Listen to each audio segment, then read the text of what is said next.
So could you just, if you are working for a startup, if you consider yourself a startup, just raise your hand, just so I can have a look. Excellent. Okay. Now, VCs? Any VCs in the audience? They're the ones in the expensive suits. Excellent. Excellent. Now, those of you who are startups, again, just some idea, raise your hand if you have raised capital from a VC. Oh, okay, right. Well, there's a lot of potential out there for you guys, isn't it? As soon as this is over, you should be, and you're actually coming up here. Fantastic. Very briefly introduce myself, and then I'm going to get the panel to introduce themselves, because they know far more about themselves than I do. Very briefly, my name is Ben Rooney, and I am the technology editor for the Wall Street Journal Europe. And you may notice that we're not actually in Europe, but we take a very, very generous description of Europe, a sort of Eurovision Song Contest, plus a bit more version of Europe. So hence we're here. And we're very interested, from a journalistic point of view, and from our readers' point of view, this is a fascinating region, and I think that from the internet startup point of view, my feeling is that this is a region that is just beginning to hit that bit of the hockey curve.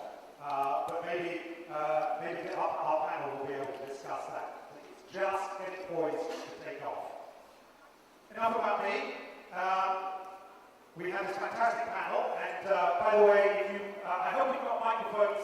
Are there people with microphones running around? We have any microphones? We don't have any microphones, never mind. In which case you'll just have to shout out your questions. Panels like this live or die by the questions that we get. And if you want to see a grown man cry on stage, then just don't ask any questions. And we can discuss England's performance in the cricket. Not that that would take very long either. Fantastic panel, please introduce yourselves. Please do.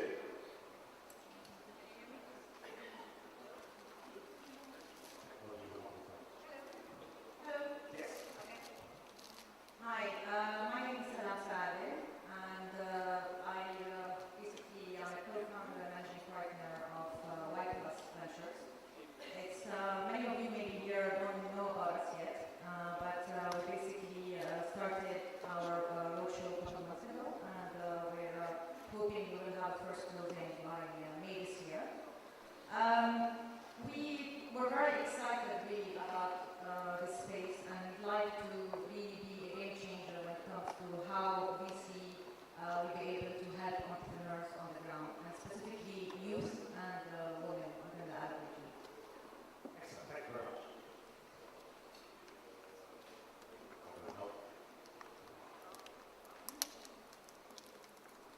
Hi.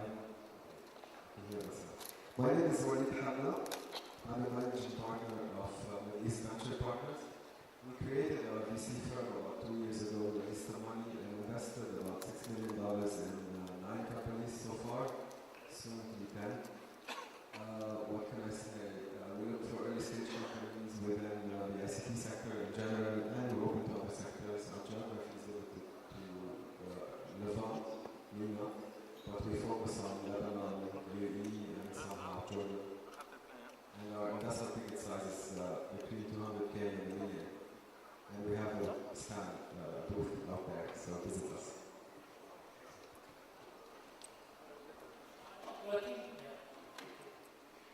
My name is Gaeman, and I run the venture capital and incubation arm of 2454.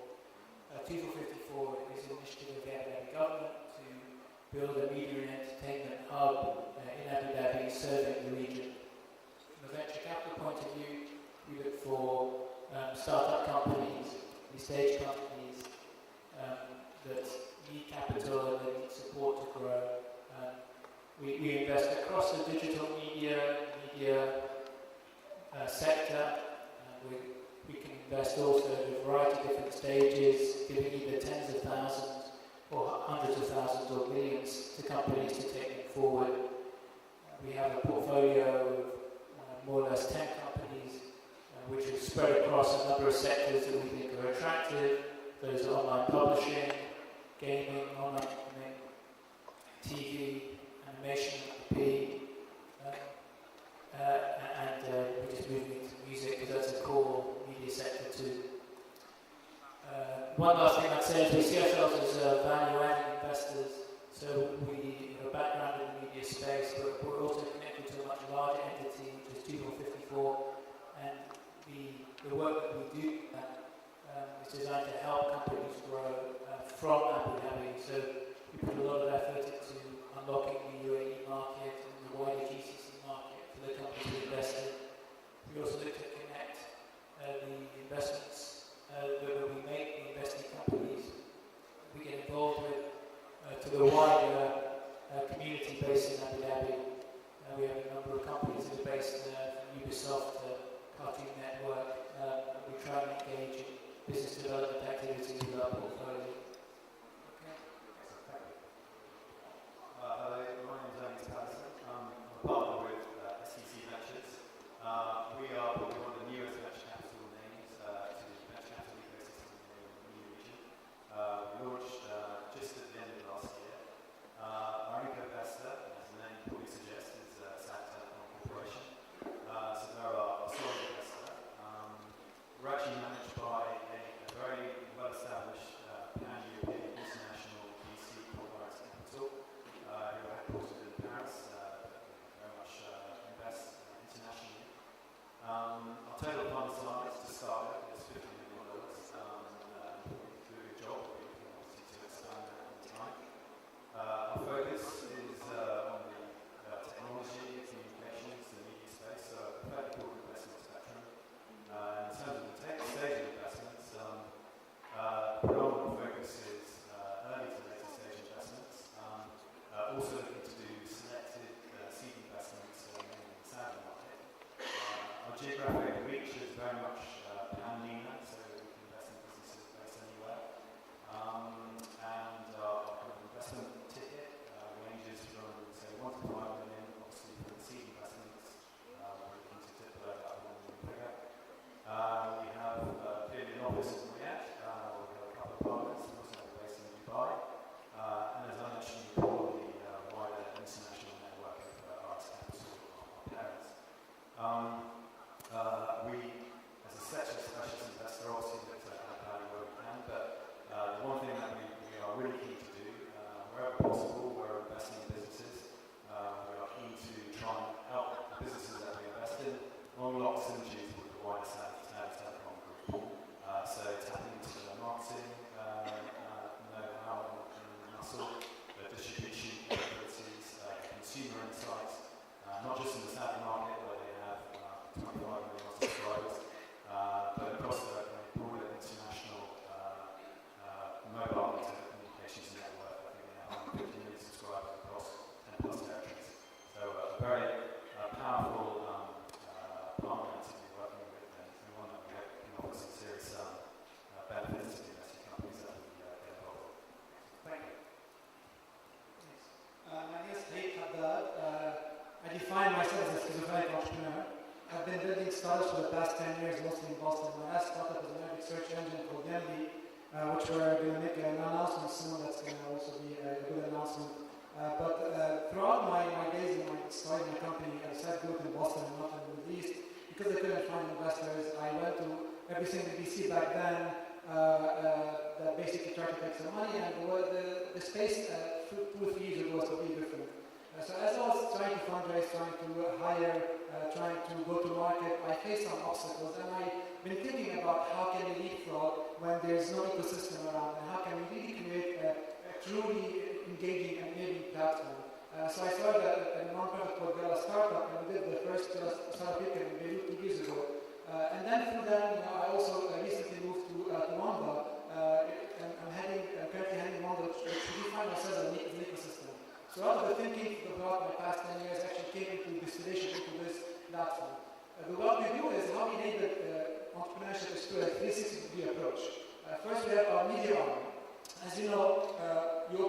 press and news, you're going to see either the cleavages of hate or or you're going to see blood and doom and gloom. We never see young people on the cover of magazines. So we decided, you know what, we actually want to inspire people, we want to educate them. So we do that through, we have about 30 journalists who cover on a daily basis stories come across the region, all the way from Morocco to Turkey to Saudi, and this is where we inspire and educate. Number two is we have an early stage fund, so we invest in amounts of between $50,000 up to $1 million. In the past 5 months where we have been alive, we've done 4 investments, so approximately 1 investment per month. We're closing 2 this month, so we're very active, we're very aggressive, and we like to get our hands dirty because, again, we're entrepreneurs investing in entrepreneurs. And the third thing that we do is we do products, and we're actually, this is where we scale our impact. So, again, media is to inspire, educate, early stage fund to directly invest, product is to scale our impact. How we scale our impact is we're launching a product, actually I'm going to announce it today, or soft announce it. It's a membership-only program for entrepreneurs called Wamda Card. If you go to wamdacard.com today, you can subscribe and apply for a membership. It gives access to entrepreneurs discounts on things like auditors, legal advice, office space, airlines, things that will make their life easier and basically faster. So this is kind of our approach on how we basically look at the ecosystem, because we think that to enable the entrepreneurship ecosystem in the Middle East, we have to push all the buttons, and we're trying to push all the buttons as we can. Excellent. Thank you very much. Right, so now we know who we all are. I'm going to start with one very simple question, and all of you, which is there enough venture capital money in the Middle East region? Yes or no answers. If you all say yes, then we can all go home. Is there enough venture capital money in the Middle East? The Middle East, or the MENA region?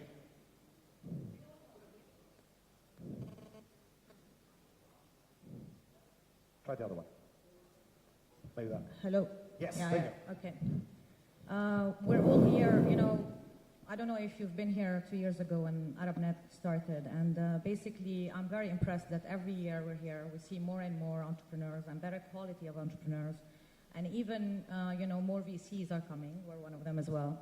And the ecosystem is changing as we see, okay? It's very hard, however, after the economic crisis in the Middle East, that people to change their mind from like investing in real estate and investing in hard assets and going into the soft part, which is human capital. VC is all about human capital. Right. The hardest thing, in my opinion, or the best thing in a business, or the success factor in a business is basically to be able to surround yourself by brilliant people, right? Right. And it's very hard usually to do that, especially if you are an entrepreneur just starting with little money and not a lot of experience. But is there enough? So is there enough money here? The money we're finding, it's not easy. We all know that it's not an easy job. However, everywhere we go, and we are on the roadshow, so I can tell you from like on a daily basis, I live it on a daily basis. Not a single pitch we did, and the person in front of us said, "You're crazy. This is not something that we should invest in." Everybody is confirming that yes, this is the right thing to do, investing in technology and in the ICT sector, because this is the growth industry. However, to commit money, it takes a little bit of time. So changing them and chasing them, this is what's happening. But I think it's happening. It's changing on a daily basis positively. Right. So the answer is no, but it's getting better. It's getting better. Right at the far end, Sir Habib. Is there enough money? Yes, enough money. No, not enough value. Good point. There's been a massive increase in the number of VC funds operating in the region in the last few years. So yes, there's enough money to back, the good investable propositions. There's probably not enough VC human resources to actually, give everyone time and give everyone a chance. So I think, whilst there's enough money per se, we probably need to see more VC outfits just to create more of an ecosystem, to try and encourage more people into it, and to give people more of a chance to actually get some funding and actually get some support. You see, I come from Europe. Okay, I don't get this because the one thing that the Middle East has is rooms full of money. European economy grew. The UK economy grew at 0.2% last year. Which is no growth at all. There's plenty of money here. So what's the problem? What's stopping it? Yeah. Yeah, I want to go back. I think there is, first of all, in selective stages, at the angel stage, etc., there are very promising signs about the amount of capital there is. the later stages, I think there's not enough capital. Right, so there's early stage money. And why is that the case? Well, I think that money is kind of rational, So once there is evidence that you can put your money to work here, and you will make a strong return, that you will put your money in, you'll find backable entrepreneurs. Those entrepreneurs will build good businesses and will get exits. Money will flow rapidly. Excellent. So exit. So that's good. What? There's lots of other things, but yeah, absolutely. So, Wally. So, down to you. You just made this announcement of 5 investments. So clearly, you feel there's, you have got the money. Is there the right money? Gideon was talking about that there are angels. Now, I was in Turkey very recently, and one of the issues in Turkey they were talking about was, yes, there is money, but it isn't particularly smart money. It's just people who sign checks, and they can't get access. It doesn't really help. Is that a situation here? Are there enough people who can help young entrepreneurs come on? The easy answer would be no. There's a lot of money, yes. Okay. In Lebanon alone, there's about $130 billion sitting in bank accounts. Wow. And none of it is allocated to early stage companies, and even less than that are allocated to ICT companies. Only because the individuals that own this money do not understand anything about investing in technology. And whenever they do sign a check, it's true, as Habib was saying, it's not smart money. Yeah. It's just a silent partner that adds no value. That's where smart venture capitalists come on board to compete with this silly money by adding value, by opening up doors, by refining the strategy, changing the business plan whenever it's needed, filling the talent gap, etc. Excellent. So we've established, first of all, that there is enough money in the region. Yes, sorry, did you? Oh, sorry, I thought you were. That there is enough money in the region, which is good, because, as I say, if there wasn't enough money in this region, then we're all in trouble. But at the moment, what you're saying is there isn't enough of an ecosystem. So the next question then is, how do you help build that ecosystem? What is it that you are looking for? I mean, you've got out there was a very small number of people who've actually spoken to VCs. So what is the problem? What is it that you're looking for and you're not finding? Who wants to jump in on that? Salah. Yeah, I think it's basically, as I said, the market is evolving all the time. And as Habib was saying before, it's all about inspiring people, right? So it's just starting. This whole thing is still embryonic in this region. We have young population. We have high connectivity. So it's bound to happen. This is the industry that's going to grow tenfolds and hundredfolds year on year. There's no doubt about that. So how do we make that happen? So what we make about is basically really what they lack, these people, is basically they have great ideas. The only problem is to make them success. Right. So you have to really add value. So that's why in Y Plus we say that we're going to invest in MENA, but the fact of the matter is that we're going to invest in companies that are close to us, because we're going to be very, very close in terms of scaling them and making sure that they succeed very quickly, because ICT is all about fast. So you have to really grow very, very fast. Okay, so really it's all about adding value. I'm not an investor who sit on the board and say, basically, okay, what do you have to tell me? And if they're short on deliverables, okay, sorry. And if they're doing well, we clap for them. No, we're there to help them grow. So every single partner and every single advisor we have on board, and every single team member, a senior team member, is basically entitled to only follow 3 companies, not more. Otherwise, we won't be able to add any value. Exactly. Someone wanted to jump in. I mean, fine, yes. I don't think any VC in the world would not tell you we're not in the business of adding value. I mean, that's how you sell yourself as a VC. Obviously, everyone wants to add value, but how you add value and how deep are you willing to go in the company and help them? And I can give you a few examples of our approach. I mean, I think if we take a macro level, before we go down to the entrepreneurship, to the entrepreneurs themselves, which are the heroes of the Arab world, if we take a macro level, I think what we need is an entrepreneurship mindset.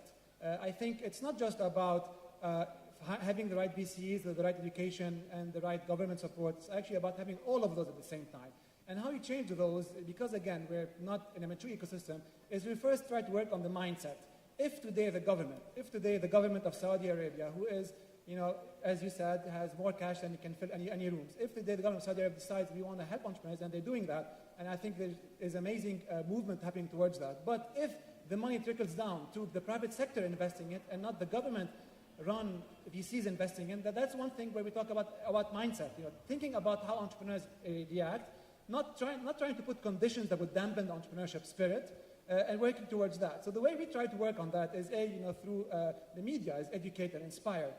But also when we invest in companies, I'll give you an example, maybe three quick examples. One company was based in Lebanon. I can't mention the name. We invested in them. We moved some piece of them to the Silicon Valley, and we're currently hooking them up. One of us is actually I'm spending personally a day of my week with the startup, basically kind of be part of the team. Another company based in Dubai called Cordoba, amazing team. Because of a lack of an ecosystem, they weren't able to hire enough talent. So we actually went and headhunted for her team and brought on board. And I think, this is what Salam was mentioning, this is what Walid was mentioning, is about really coming down to the entrepreneurs level and helping them and connecting with them exactly, basically with the gaps they have. So again, I think this is the problem. Now the other problem is, since we're talking about technology, I'm going to mention this out there, to all the budding entrepreneurs who come and ask us as VCs, I'm looking for a technical co-founder, I have an idea. Well, guess what? Ideas are worth nothing, basically. Sure. It's about execution. And I think it goes back to technology again. And I'm one who vouches for coding to be a basic skills, kind of a human right, as anything else is. So coding is something really, a geek can definitely learn business skills. A business guy cannot learn coding. Since we're talking about technology, I think this is really important to put out there, put that on the education system. I want to do a very quick straw poll in the audience. How many people here can write code? Any kind of code at all? Okay, that's about a half. Excellent. Well, that's not too bad. It's not a bad start. Yeah. Well, just your question about what can we do to develop the ecosystem. Yeah, exactly. How do we build it? I think that we are part of the ecosystem. Absolutely. And the main thing that we do to build the ecosystem is do the jobs that we have as well as we can do them, because we are contributing to that ecosystem too. And that obligation goes to all. Push it down a bit. Push your mic down. Yeah. That's good. Should I start again? No, just jump in. We all have jobs that contribute to the ecosystem. If we do those well, that will support the ecosystem. Equally, people who are seeking to participate in the ecosystem, whether they are entrepreneurs or whether they're involved in the training side, equally, just by doing their activities well, they will grow. It's a mutual obligation. That being said, we all on this panel take on more than the standard VC role, I think, in other countries, whether it's all the work that the WAMD is doing, 254, there's a training academy attached to that, there's business development programs, and I think it's similar across the panel. So there is a greater effort than would normally be put into play, but fundamentally as venture capitalists, we support the ecosystem by finding good companies, investing in them, nurturing them, and helping them realize value. Okay, so that's how this whole idea of continuing to build the ecosystem. What are the main problems that you are stopping you from doing that? Do you have a problem with deal flow? So is it that you're not seeing the right sort of companies? I mean, Habib, you talked about the end about people are saying, "Oh, I don't have a tech co-founder." Is there a shortage of talent? What do you as representatives of the VC community, what do you see as the main problem, and therefore by extension, what should all these people sitting out there who are looking to get their startup funded, what is the things that they should be doing? Some practical advice. So I'm going to start with you. Again, we're all part of this ecosystem, as we said, but really, there's no shortage of deals.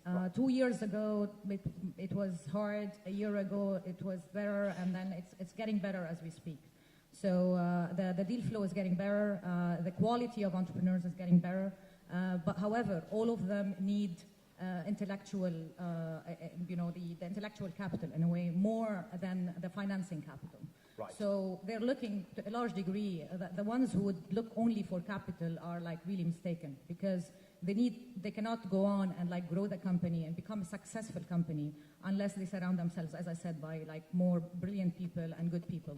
So this is where we come in, and we come in to hook them up with, to find those people for them, to make sure that if they also, we cannot find it for them, we will act, we and like the whole team, will act as that person for on an interim basis. Excellent. To make sure to like, to grow them very fast. Well, you just did 5, you just announced 5 investments. How many companies did you look at in order to decide that you were going to make 5 investments? And what were the reasons for rejecting, those companies? Sure. Out of those 5, 2 of them were follow-up investments. Right. So they were already portfolio companies in which we invested a year ago, and then we participated in the second round along with co-investors. 3 out of 5 are new investments, and that's more or less, we invest in 6 companies per year on average. Right. This would be our average. So every 6 months we have a pack of 3. We have a quarterly investment committee. Well, that's our process. Basically, we look at 1 investment opportunity per day. That's on average. That's what we receive today. And we end up pitching to our investment committee 3 or 4 investment opportunity per quarter, per 3 months. So that's more or less the ratio. So just say that again, so you see 1 a day. We see 1 a day, but we pitch 3 every 3 months. So wow. you do the math. It's basically we look at hundreds of companies, and we end up investing in 2-3% of those. So what's the main reason for the if you invest in 2 to 3%? What's the problem with the 97-98% of companies that you see? Where are they falling down so that these people out here don't make those mistakes? That's a tough question. Yeah. Listen, we're a small fund. We have a small team. We look at what we're comfortable with. We invest in the crème de la crème, as we say. We don't have the time or the resources or the money to invest in all of these companies, although sometimes we do love a lot of companies. They don't make it to the investment committee, or when they make it to the investment committee rejects it. But, well, we have a process, a due diligence process, and we're not short of deals. As Salam was saying, we receive a lot of investment opportunities. It's just that we can only afford to invest in a very few. So we just screen and screen again and again and again. So, okay, let's flip the question on its head then. What makes you pick those 2 or 3%? What is it? There must be something in there that you go, yes, them, and not them. What is that little spark? Anyone can jump in on that question, by the way. It's a tough one. I would say the team. The team. Yeah, that's. So you invest in teams, not ideas. Yeah, I invest in teams a large degree. Yes. Everyone. Yeah, I'll jump in. I'd echo that. I mean, unfortunately, what you haven't got in this ecosystem out here is, a wide fishing pond of entrepreneurs who've been through the whole sort of, failure cycle again and again, and have maybe had a success in the past. So, as VCs, you're taking an extra degree of risk, and this plays back into some of the comments from Salam and others that, as VCs here, you have to go the extra mile. You have to step in and sort of fulfill some positions in the company, give them an extra degree of support that they need. So yeah, it's down to the team. It's finding the best quality possible team. I as I said, we're a relatively new fund, but I've been in the region doing this for sort of 3+ years. And in that time, we looked at over 1,000. We had over 1,000 applications. So I guess 1 a day, a bit like Waleed. The quality of those applications, however, varied dramatically. Sure. So, really you'd encourage entrepreneurs to kind of think through the key steps, the key issues that are going to be of concern to us. So, it's the quality of the products and the idea. Does that product or service, solve a very clear customer pain or need, and does it do it effectively and simply? Is it differentiated? Is there a validated business model underpinning it? That's a good question. I want to jump in on that one then. Yeah. Validated business model. One of the things that struck me when I saw a lot of the pitches today was a lot of them are, and I don't mean this in a rude way, and I'll explain myself in a bit, a lot of them are clones. So they're taking an existing business model that's been successful somewhere else and bringing it in here. Now, you can read, anywhere, The subject of clones divides people into two groups. Some people who think that cloning is, the worst thing possible, and other people who see cloning as a perfectly valid way of building an ecosystem. So as VCs, do you have any particular issues? Where do you stand on that divide, on the clone divide? Who wants to jump in on that one? I'll jump in on that, and I'll add a bit to the previous question. So we look at our investment thesis is the following. It's post-launch product, not pre-launch product, because we want to see some momentum. So if someone is developing an idea and comes to me and says, we have this great idea, please invest in us, and we have something ready, we say, fine, we love your idea, we're going to help you, but first launch, because the market might tell us something really different. So first, post-launch ideas. Now, in terms of the clones, there are two kind of companies that we invest in. Local teams with very strong technology that can scale globally. And here it's fine to invest in pre-launch because it's more of a technology investment. And we've done two of those. And two is copy-paste, innovate. Because I think clones is maybe simplifying it. The thing is, if you want to open an Amazon of the Middle East, you can't just go copy the website and done, you have an Amazon of the Middle East. Guess what? You have customs, you have 22 countries, you have to ship, you have inventory costs, you have the taxes, blah, blah, blah. And this, on its own, needs innovation. So yes, there are models that are taken, and as investors, investing in emerging markets, we like to hedge our risks. So the way we hedge our risks is we say, this model has proven to work, at least to take some steam in other parts of the world. So yes, it will work here, but there are those X, Y, Z risks. And then we look at the team. I think we look first at the team. We look at the team and we see, are they passionate? Are they love what they do? But it's not passion, it's obsession. You need to be obsessed, and you need to be obsessed about the details, but also be smart enough to take a macro level from time to time and make sure that you're not drinking your own Kool-Aid. Because sometimes entrepreneurs get too deep in one idea that they think it's going to rock the world, and they never get the time to take a step back and change and adapt. What we call persistent flexibility. You're persistent enough to keep going to your vision, but you're flexible so that if things come your way and you want to adapt, you can adapt. And then the third thing is, lots of times we get MBA people, I'm an MBA from Harvard or Wharton, whatever. The first question I ask them, well, can you tell me why did you spend 2 years, paying your money and whoever on tuition to become an entrepreneur? It's not going to help you. If you think you want to be an entrepreneur, actually, and you don't want to take the risk yourself, join a startup. Or you know what, there's this Samuel brothers, since you're talking about clones, the German brothers, the famous the infamous maybe, for some infamous, three brothers who are famous about copycatting. They did Facebook in Germany, sold for $70 million. They did Groupon, actually copy-paste exactly, called Big Lion. They sold it again. And they're now in the region. Started a company called Nemshi, which is Zappos, and there's another company called Lazada. So these guys are famous in clones. And as VCs, you know what? I like them because they're going to train MBA styles to become entrepreneurs. And I hope they're in the room, but I happen to know the team. I see hands there. So I told them, you know what? Learn and leave, and then come back to me, and I'll invest in you. So clones and those kind of aggressive moves, if you want, do help the ecosystem. Yeah, I would completely, my view on that, absolutely, completely agree. Anything that builds the ecosystem, you've got to learn somewhere. So you might as well learn using an existing model, and then maybe your second or your third iteration will be something successful. Salam, sorry, you were. Yes. I want to say something that basically there's definitely nothing wrong with replication plays. And if we look at other emerging markets who made it before us in that space, whether Russia, whether India, whether China, up until now, all they do is a replication play logically, or at least that's how it started.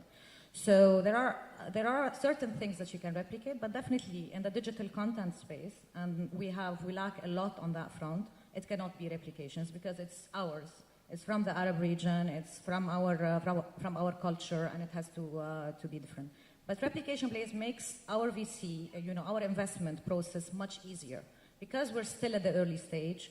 You can always have like a company to compare to, so it's a comparable. You know that the business model is de-risked already, so all you take into consideration is the execution risk. So all of that helps. So I'm all for it as long as it's done properly and done with an innovative way. Thank you. I just want to go back to the challenges that people face in the region that maybe do not exist so strongly or clearly elsewhere. And part of this is the fact that although we talk about it as the Middle East, and that's what we're supposed to be talking about now, it's actually many different regions, many different countries. And building a business of scale there poses, I think, unique execution challenges, which if you're in a big single market, whether it's America or perhaps even the EU, although that has some similar problems, your task is much less complicated. So what we focus on, that's common to every VC, is the ability to execute. Execution is everything, particularly given the these specific challenges that I was referring to, rolling out across many different markets, dealing with many different systems of regulation, etc. I'm going to be coming to the audience very, very shortly for questions. So if you've got some questions, I'll be thinking about it, and then probably one more answer, and then with luck we'll come to you, because I'm conscious of the time. Yeah, no, I'll just echo the comments. Cloning obviously makes sense. It's de-risked, provided the entrepreneurs have thought through the specific regional challenges, whether that's to do with online or payments, whether it's to do with fulfillment or distribution issues. And this ties back into the point about quality of management teams. It's not just a single entrepreneur that comes to you; it's the collection of individuals that they're assembling or seeking to assemble. So you want to make sure they've thought through the resources that are required to actually execute in terms of senior management and below. So it's no good coming to a VC saying, I've got a business, it's going to be ad funded, but I've got no senior advertising guy and I've got no idea where I'm going to get him. Clearly if they recognise that issue, we can try and help solve that problem. But one would like to see people coming to you, having thought through all those issues and identified clearly the resources they need to actually execute. Yeah, I mean, that's the thing, is that if people come to you and they haven't thought through or acknowledged the extent of the execution challenges they will have, then your faith in them can diminish. But let me ask a They question. need to share your concern with these things. I don't agree on this one, actually. Good, thanks. I think I was naive when I first started my first company, and I think it was the best thing, because I would never have done it if I knew the ups and downs.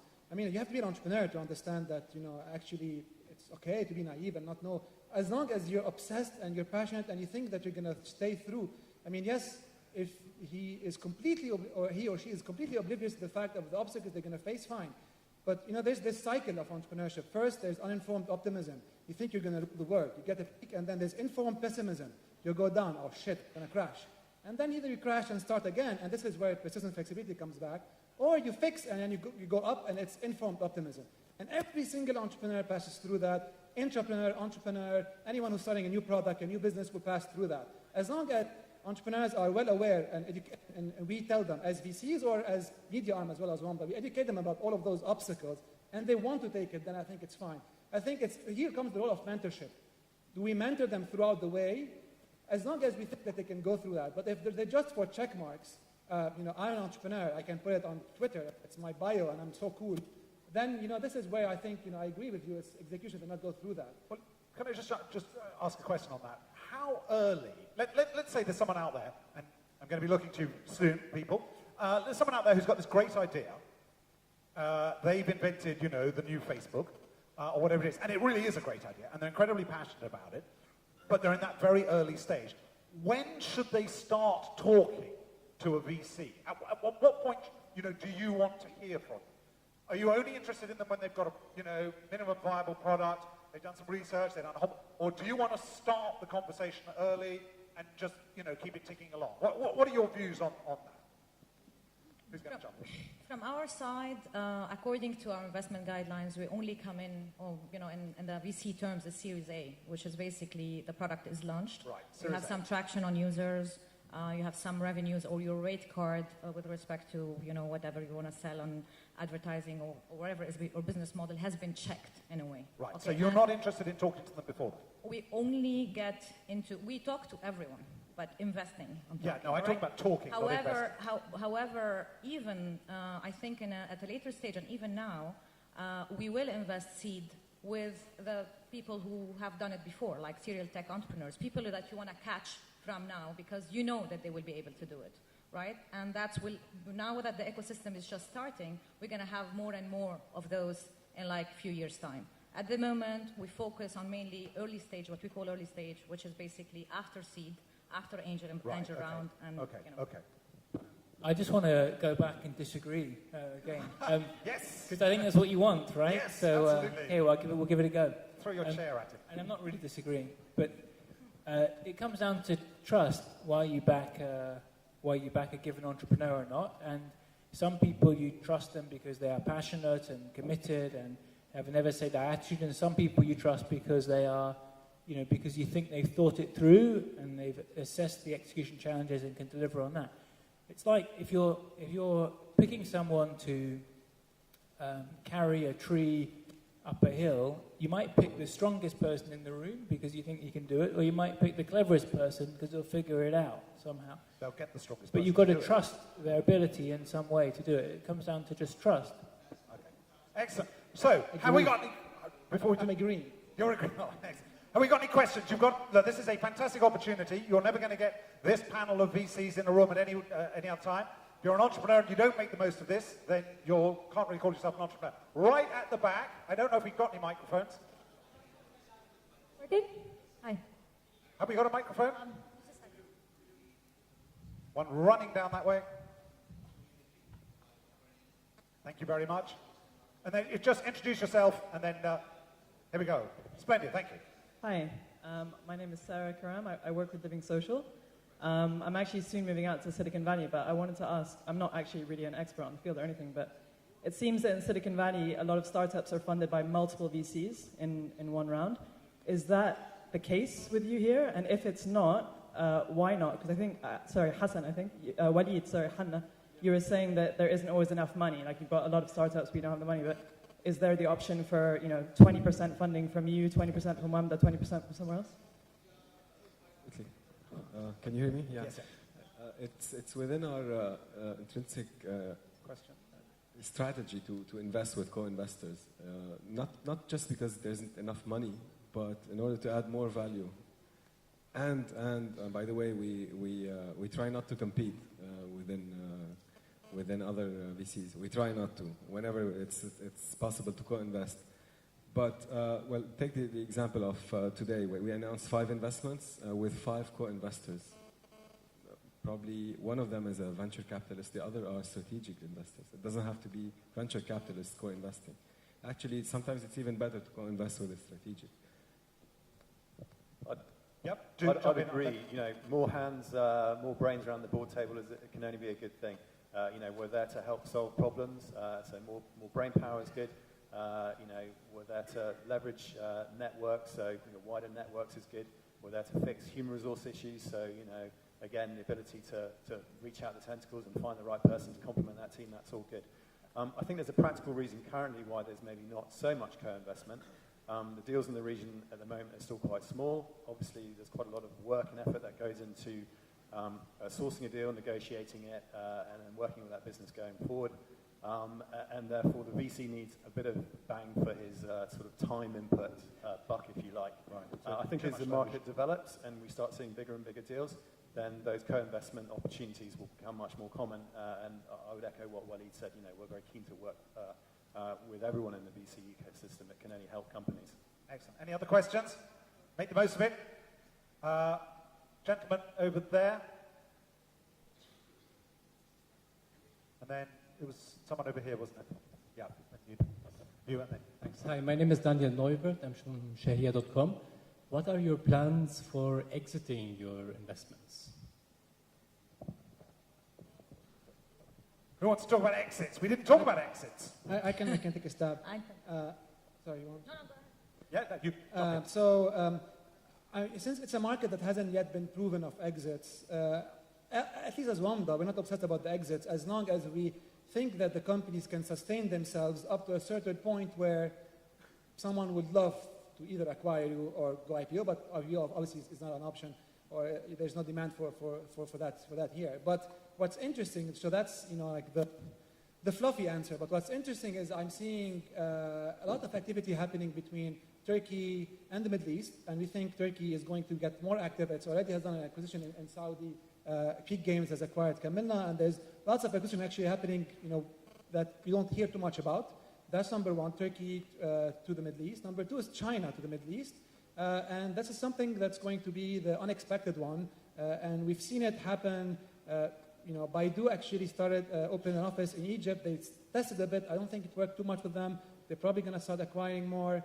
There's a few reasons why China is interested in the Middle East, obviously politics and oil, but it trickles down to entrepreneurship. So from a macro level, I don't think at least as one, that we're not worried about the exits. And then you have also the typical exits, the US. But the ones that we need to unlock, and that needs the work of everyone, and specifically our friend here is telcos, sitting on tons of cash. They need to start acquiring companies, media companies like NBC, and we have NBC in the room.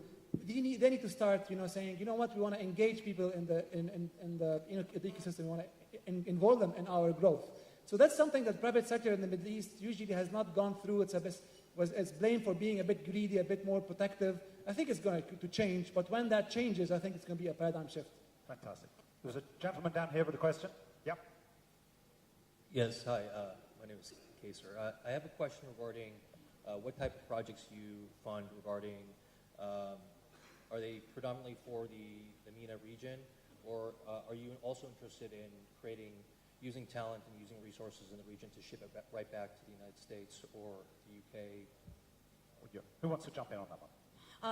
From our side, they're extremely, extremely focused on that front. It has to tick the box of from a sector point of view, which is ICT, which is digital, new media and stuff like that. The other thing, the team has to be close to us because of the value add. And third thing, which is why we are here and why we thought about Y+, is very much to create jobs in the region. So I'm not interested at all to ship people outside. I'm interested to actually create jobs here and to create success stories here to inspire and make an entrepreneurial hub. Otherwise, even if it's going to make me billions of dollars, I'm not interested. Yeah. So do you? Oh, no. From a product point of view, it can appeal to the globe. I don't care. You don't mind. So either locally here or anywhere. But from added value point of view, from the team, we are people who are born here. We've built businesses here across different sectors before. So we know the region and we can fast track their development here. But if the product for some reason have a global appeal, great. There was a question over here. There was a woman with a question here. Yep. And then the gentleman just in front next. It's Lena from Mum's World. Just a question about fundraising. There's a lot of capital sitting in family offices, and the decision sits with one person. Are you getting a lot of interest from that type of investor? Let me get this one. On the Lebanese level, we have about 4 family offices invested in our funds. Now, as I believe within the family office investment strategy, if you go to them and tell them, hey, please invest in my startup, they're not going to be interested. However, it makes more sense from an asset class allocation to diversify the portfolio, to invest in funds rather than directly in risky early stage companies. Excellent. There was the gentleman in front had a question, and then there's 2 ladies over here. Hi, my name is Abraham from Qatar. I want to go back to exits real quick and just get a little bit more technical. You talked about acquisitions and liquidation events and that aspect coming from outside, but the majority of the countries in the Middle East, you have a very difficult regulatory environment for outside investors to make purchases, in equity especially. So what are you doing structurally to try to set up and handle those situations, to be able to access these liquidation events? Habib, do you want to pick that one up? I think it's the same approach also, because we work closely with MEDP. It's mostly you set up the company in a very simple way. The structure things are, in my opinion, the least worrisome, but the most overemphasized obstacle, liquidation and starting up. So in this particular case, it's Gaeman or BVI, whatever. They have an offshore company here. All the shareholder agreements are in the BVI, so the acquisition happens there. Same thing happened with Maktoub. In fact, Maktoub had some issues and they had to move everything to BVI, and it took them a long time for the acquisition to go through because they were not set up as a BVI. But I think now the investment community, and correct me if I'm wrong, we understand, I'm completely new, so I'm learning from you guys, but you understand a bit more the structural issues around how to structure companies and investments. And I think that's probably figured out. Yeah. We structure, I assume it's common to everyone, but certainly, we invest in structures that are very accessible to any external investor. That's one of the assets of being our own regulatory system in the media zone. But equally, there are other structures that would work too. I just want to go back and touch on a point that was made earlier about exit. The exit market is not substantially proven, but that really affects how you run your businesses, how you run your investment strategy, because you have to imagine being in it for a slightly longer term. You have to imagine that there's a path to the business being sustainable in its own right, and you don't get into investments either as entrepreneurs or as investors that you need to flip on to someone else, because that strategy is not one that can work here. But you can build businesses, and then one has to assume the exits will come. There was a question down the front here.